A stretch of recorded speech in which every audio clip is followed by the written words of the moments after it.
Ayer fue el primer día efectivo de Cristina Fernández, que había dicho que Artigas quería ser uruguayo, argentino, y no lo dejaron. Y Cristina envió un mensaje y fue la única oradora en el acto que el Partido Justicialista realizó en la Plaza de Mayo, que estuvo colmada de militantes y también tuvo presencia de la cúpula política del peronismo. A través de un audio grabado de 8 minutos, que no tenía imágenes, la expresidenta cuestionó el fallo que la inhabilita para competir, para ocupar cargos públicos. Además, pronosticó que el gobierno de Javier Milei tiene fecha de vencimiento y convocó al peronismo a reorganizarse y vaticinó que volverán al poder. La policía desplegó, coincidiendo con el acto, retenes en las rutas de acceso a Buenos Aires, donde aplicó un nuevo protocolo que le permite requisar personas y vehículos sin orden judicial. El vocero presidencial, Manuel Adorni, justificó el operativo y planteó que cuando se detecta que puede haber algún peligro adicional para la sociedad, se intenta neutralizarlo. Vamos a escuchar parte del discurso de Cristina Fernández ante la militancia en la Plaza de Mayo. En San José, 11-11, firme y tranquila, eso sí, con prohibición de salir al balcón. Dios mío, qué cachivaches que son. Pero quiero contarles que lo que más me gustó fue escucharlos cantar otra vez "Vamos a volver". No lo hacíamos desde hacía muchísimo tiempo, demasiado tal vez. Este modelo que ahora encarna Milei, que no es diferente a los de otrora, se cae. Y se cae no solo porque es injusto e inequitativo, no solamente por eso, sino fundamentalmente porque es insostenible en términos económicos. Tiene vencimiento como el yogur y no es nuevo. Ya lo vimos con Martínez de Oz en el 76 y con Cavallo en los 90. Y lo peor es que el verdadero poder económico sabe que este modelo no tiene futuro. Sabe que se cae. Y por eso es que estoy presa. Pero hay algo que deben entender todos y todas, incluso ellos, los del poder económico, concentrado. Pueden encerrarme a mí, pero no van a poder encerrar a todo el pueblo argentino. Los que están asustados no somos nosotros, son ellos. Para ahondar y profundizar en la situación argentina, vamos a contactarnos ahora con Buenos Aires, con la periodista Lucía Cholaquian, colaboradora del diario The New York Times. Bienvenida. Hola, ¿cómo están? Buen día. Buen día, Lucía. Muchas gracias por atendernos temprano. ¿Cómo podemos evaluar la jornada de ayer, la convocatoria y el discurso de Cristina Fernández? Bueno, recién escuchamos como un fragmento que de alguna forma tiene como el corazón del mensaje, ¿no?, de Cristina. Primero, por un lado, empieza con la tranquilidad, la calma, digamos, ante la garantía que siente ella de que este gobierno realmente no va para ningún lado, que el modelo económico es insostenible. Después tiene algunas derivas sobre el ministro y algunas decisiones más específicas, pero lo que hace sobre todo es hablar a la calle, ¿no?, que fue efectivamente lo que pasó ayer.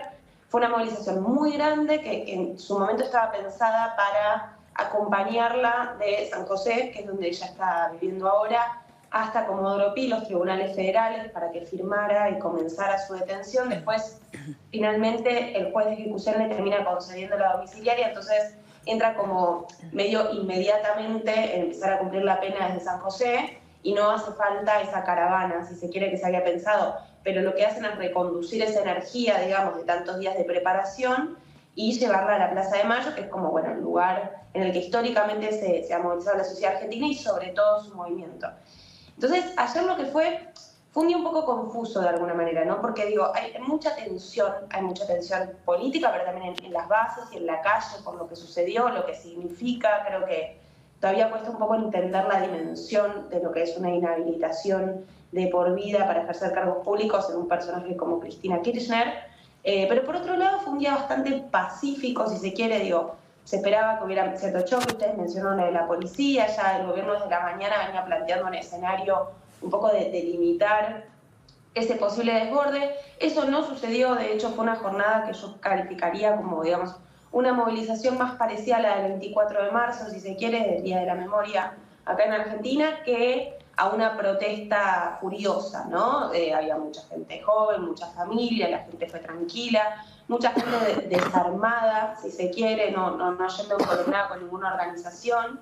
Pero bueno, el saldo, digamos, el saldo continúa siendo esta suerte de incertidumbre sobre cómo se va a continuar con Cristina Kirchner presa por 6 años.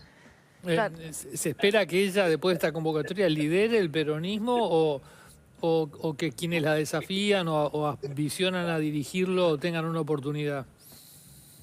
Bueno, a ver, las dos cosas de alguna manera, ¿no? Por un lado, lo que se dice es Cristina recuperó la lapicera, ¿no? Ahora se reordena el movimiento del partido justicialista detrás de su figura. Eso por un lado, yo creo que sí, en eso hay algo de verdad. Me parece que lo que pasó la semana pasada puso un poco de relieve que las internas que estaban teniendo estaban generando más problemas que soluciones. Eso seguro, aunque después, acercándose a conversaciones con sobre todo con líderes del PJ, está clarísimo que, digamos, las tensiones y las broncas de alguna manera persisten. De ahí a que se puedan superar para lo que viene es otra conversación. Lo que sí pienso también es que, bueno, hay como una pregunta, de hecho estaba mirando que era como la tapa de La Nación esta pregunta, ¿no? ¿Qué pasa cuando se busca, por un lado, la absolución por parte de la historia, digamos, pero al mismo tiempo no se puede participar electoralmente, ¿no? Digo, acá hay una tensión que no hemos visto en los últimos años, que no está clara, no es contemporánea, digo, más allá de que se tracen comparaciones con el peronismo, la realidad es que no está claro cómo se va a resolver esa tensión y cómo se va a reformular su liderazgo, que por ahora, de nuevo, o sea, y lo dice ella en el fragmento que eligieron ustedes, ella está dentro de su departamento con las visitas limitadas, no puede salir al balcón, que es donde se está concentrando la militancia para prestarle apoyo, y digamos, tampoco suena verosímil pensar que vamos a tener un audio o una transmisión todos los días. Digo, posiblemente su rol esté muchísimo más en el reordenamiento del poder en las sombras. No nos olvidemos, porque incluso los argentinos nos lo olvidamos, que este año hay elecciones legislativas en octubre. O sea, no solo están ahora las que fueron desdobladas, que incluyen la provincia de Buenos Aires, que es donde se concentra la atención del peronismo, sino que también tenemos elecciones para el Congreso, que van a ser determinantes, y hay que llenar esas listas y hay que armarlas, porque el peronismo tampoco es que viene con ventaja respecto al gobierno de Milei. ¿Y ahí te parece que ella, por ejemplo, puede ser clave a la hora de elegir de alguna manera quiénes van a ser los nuevos líderes peronistas, quiénes van a ser los que van a estar en esas listas hacia las legislativas? ¿Ese podría ser su rol en este tiempo? Sí, sin ninguna duda. Yo pongo un signo de pregunta en la palabra nuevos, ¿no? Me parece que claro, no estamos tan avanzados. Pero sí pienso que sí, que va a haber que ella va a centralizar esas decisiones de alguna forma. Se ha puesto también en estos días, todo lateralmente, pero se ha puesto más presión sobre el gobernador de la provincia de Buenos Aires, Axel Kicillof, también muy relevante en el movimiento, por haber desdoblado las elecciones en la provincia de Buenos Aires, que muchos más cercanos a Cristina califican como de alguna manera la piedra fundacional de todo este toletole que se está viviendo ahora, porque es lo que termina de alguna manera, y de nuevo quiero citarlos a ellos, como yendo a candidatearse por la tercera sección electoral, un puesto muy menor para una expresidenta, pero que de alguna manera graficaba esa interna. Y sí, queda ahora por verse hacia dónde. Y digo, más allá de la situación de Cristina, que iba a ser candidata, y etcétera, había un desorden muy grande, que hay que ver si esta situación logra canalizar hacia por lo menos una unidad que permita tener un buen resultado electoral de medio término y empezar a proyectar 2027, que pasa rápido el tiempo, digamos, en todo este desorden. También es posible pensar que toda esta situación, con lo que vimos en la marcha de ayer, le da cierta épica a una nueva elección, la líder del peronismo presa dentro de su casa, sin poder hacer manifestaciones públicas, más allá que de un audio como vimos ayer. Esto puede ser que de alguna manera al peronismo también le juegue a favor. Sí, sin dudas. De hecho, ayer en la plaza, un poco esto que yo resaltaba del tono quizás más no quiero decir festivo, porque no me parece que fuera festivo, pero es como lo que me sale compararlo, ¿no? Un clima tranquilo, un día de sol, la gente reunida en la plaza, comiendo choripanes, tomando una cerveza, cantando canciones clásicas del peronismo. Digo, clásicas no, bueno, no es el ejemplo que voy a dar, pero lo que dijo Cristina en el audio de que la entusiasmó escucharla cantando Vamos a volver. Vamos a volver, quizás alguno lo recuerda, era la arenga por excelencia que comenzó ni bien Mauricio Macri le gana las elecciones a Scioli en 2015, ¿no? Y esa arenga se sostiene por 4 años y era como una promesa, una motivación, ¿no? Había algo que si bien era negativo para los kirchneristas que no estuvieran en la presidencia, sí había como que se encontraban y pasaban en los recitales, en los canchas de fútbol, se repetía mucho, era un leitmotiv. Ahora, que haya vuelto, yo entiendo lo que dice Cristina en ese sentido, renueva de alguna manera un optimismo, una esperanza que en las mismas condiciones antes de la proscripción e inhabilitación de Cristina estaba totalmente planchada. Ahora de nuevo, lo mismo que decía recién, hay que ver cómo se canaliza eso porque al final hay que llenar listas electorales, la rosca que sucede va a suceder a nivel nacional, pero sí pareciera ser que hay por lo menos como una especie de cambio en la trama, ¿no? Como que de alguna manera revitaliza algo que está muy parado. ¿Cómo, cambiando un poco de tema, cómo estás viendo el desarrollo del gobierno de Milei? ¿Cuál es el grado de aceptación popular que están teniendo sus medidas? Bueno, ahí hay como 2 cosas para separar, ¿no? Por un lado es la aceptación que pueden tener las medidas en sí, y por otro lado la aceptación que tiene la figura de Javier Milei, que es algo que como en estos tiempos pesa mucho, ¿no?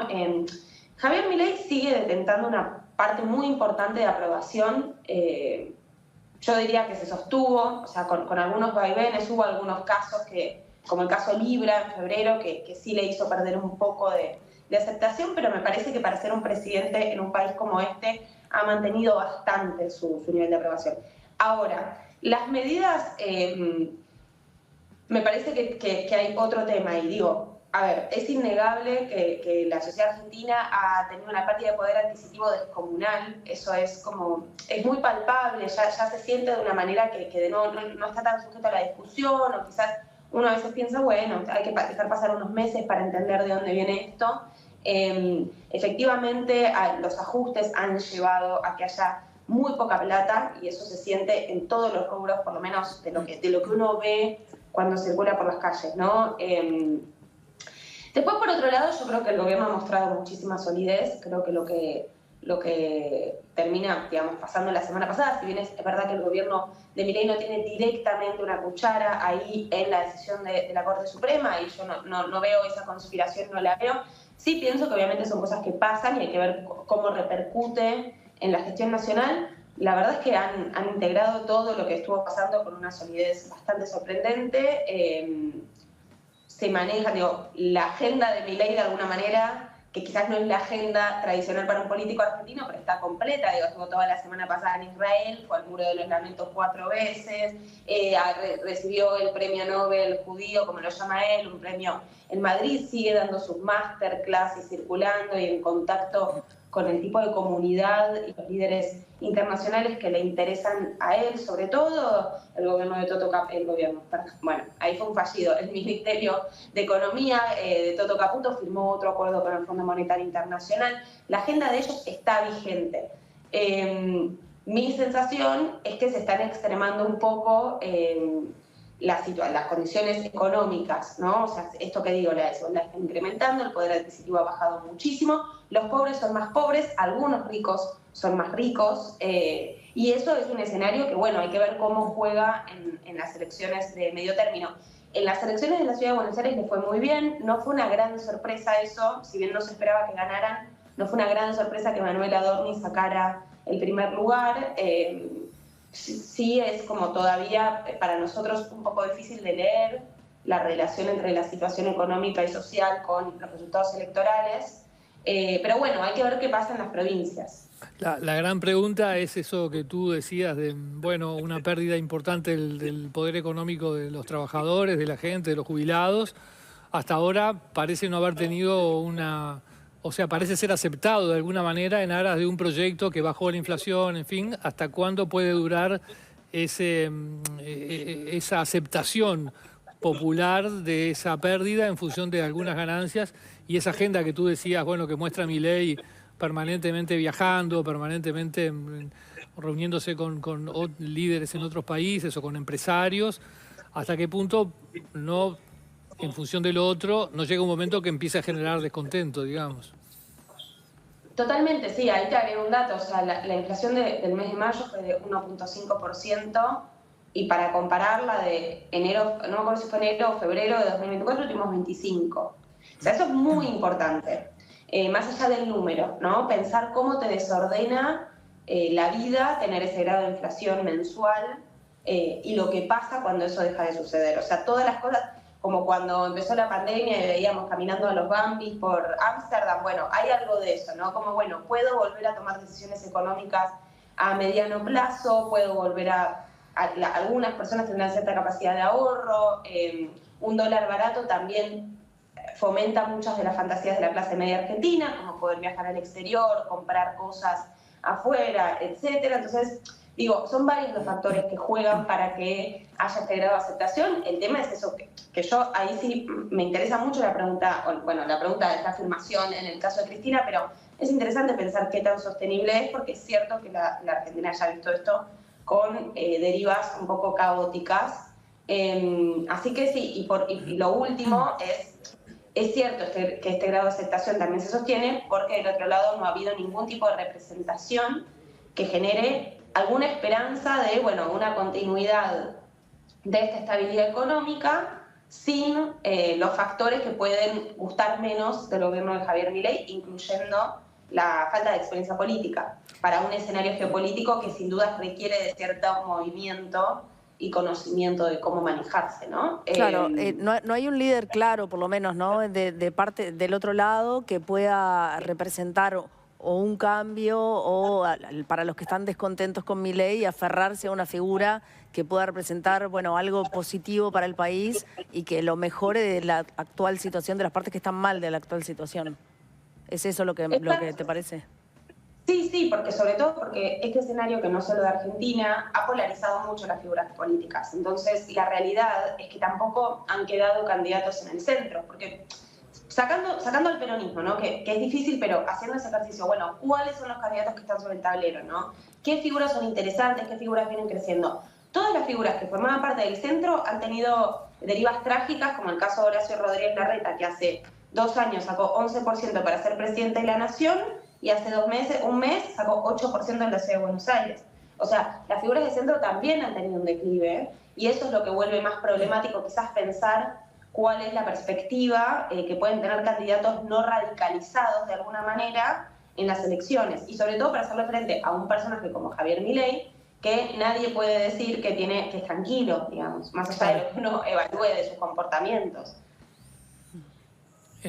¿Qué pasa con la figura de Mauricio Macri? ¿Cómo los choques en la elección porteña fueron muy, muy notorios? Eso marca pero la política argentina a su vez es muy dinámica. A veces en Uruguay nos cuesta entenderla justamente por esas idas y venidas tan radicales que tiene. ¿Cuál es la situación hoy que el partido de Macri tiene frente al gobierno de Milei?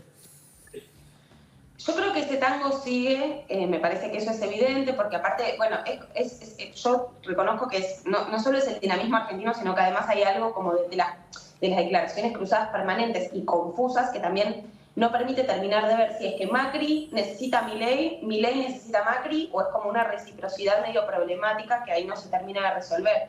Macri esta semana, sin ninguna duda, está festejando porque las causas contra Cristina Kirchner vienen desde su espacio, de alguna manera. Esta primera denuncia no viene específicamente del PRO, pero digo, ha habido hay muchísimos motivos para pensar que Macri estaba detrás de esta judicialización y de que avanzaran las causas y de que finalmente se la condenara. No queda claro cómo va a ser el armado de las listas entre el PRO y Milei. En un momento se sospechaba que Milei quería terminar de cortar. Me parece que eso por ahora no es sostenible. Aparte, en principio, los necesita el aparato del PRO para poder moverse, no solo en las campañas, sino también en las listas. Pero no queda claro si Macri está preparándose para ser candidato, que en un momento se rumoreó una cosa así, para pensar en un 2027... o si todavía va a seguir operando en las sombras hasta que se termine de asentar este momento. Lucía Cholaquian, periodista argentina, colaboradora del New York Times, muchas gracias por habernos atendido. Muchas gracias. Gracias a ustedes. Muy amable.